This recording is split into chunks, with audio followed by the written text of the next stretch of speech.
இது ஒரு வித்தியாசமான கிராமம். இங்க ரெட் கலரே ஆகாது.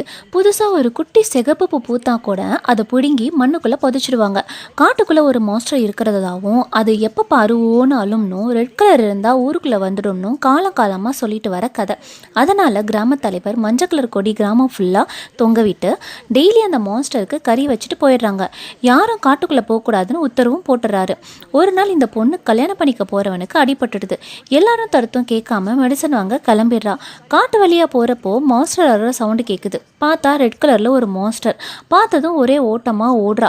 அதுவும் துரத்துது. அப்பதான் ஒரு குழிய பார்க்குறா. டக்குன்னு அவ பேக் எல்லாம் கீழே போட்டுட்டு சோளக்காட்டு பொம்மை மாதிரி கை வச்சுட்டு நிக்கிறா.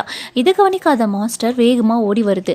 கிட்ட வரப்ப டக்குன்னு அவ நகர்ந்துக்கிறா. அடுத்த செகண்டே அந்த மாஸ்டர் குழியில விழுந்துருது. பார்த்தா அது ஒரு மாஸ்டரே இல்லை, மனுஷன். இப்போ அந்த பொண்ணு வெற்றிகரமா மெடிசன் வாங்கிட்டு வந்து அவ கல்யாணம் பண்ணிக்க போறவனை காப்பாத்திடுறா. இந்த வீடியோ பிடிச்சிருந்துச்சுன்னா நம்ம சேனலை சப்ஸ்கிரைப்